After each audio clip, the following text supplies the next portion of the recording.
Lorna Pritchard from Lottery West.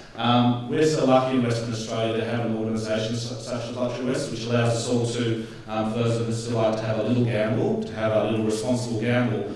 But being state-owned, the amount of, as a Member of Parliament, the amount of times I see money flowing to local and community organisations like Men's Sheds from Lottery West is absolutely amazing. So thank you for Lottery West's continued support of our community.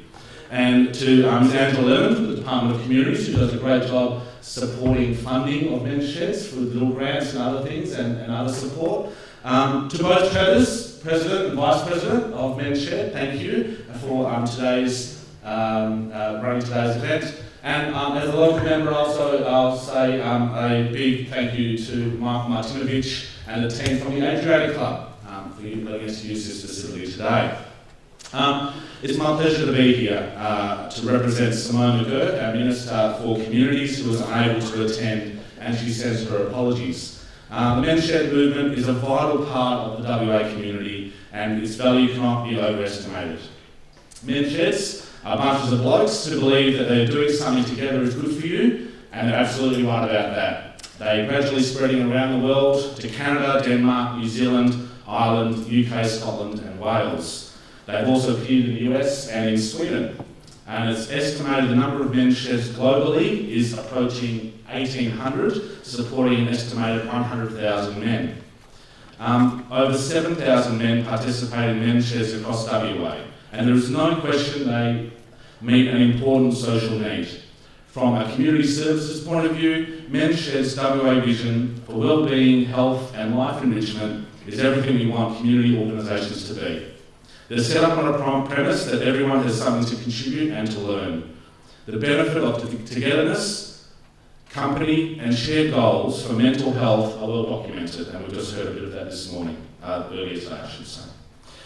I should also talk about the very important role taken by Men's Sheds in mental health. Much is written and said about mental health, and it's great that we as a nation can have these conversations. The impact of mental health reaches into every corner of the country, geographically and economically. We have seen over the past year or so many people suffer from the loss of a job, financial strain, extended separation from loved ones and social isolation. Things like this can be difficult to deal with on your own.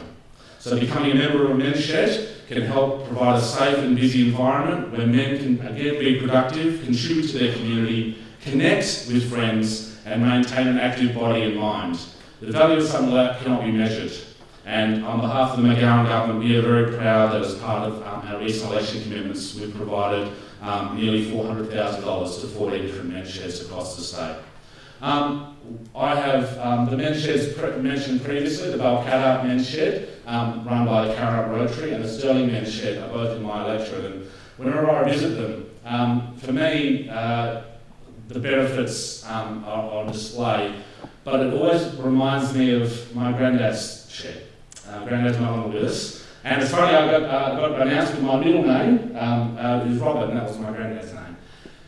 Granddad's shed was his sanctuary. He was a carpet layer, and he lived in Judana with Nan. And whenever I'd go there, it was his Friday afternoon sanctuary where he'd probably have a couple of stubbies at NU Export after work.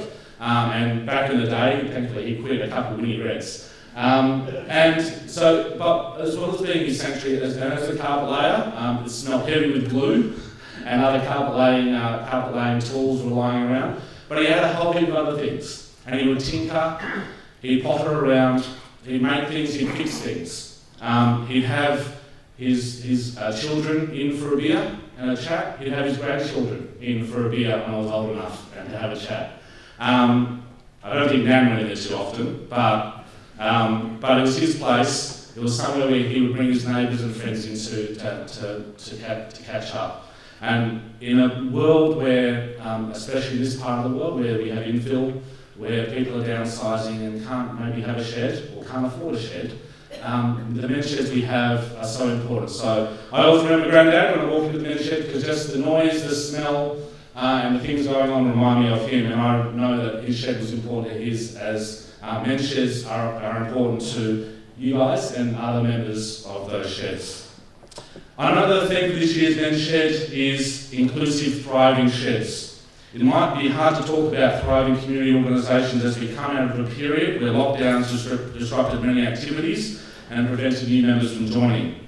But WA Men's Sheds have been fortunate have suffered minimal disruptions through the COVID pandemic so far. And I imagine many men's sheds across WA, like many organisations and indeed companies, took the opportunity to think carefully about what they were going to look like and how they were going to operate into the future.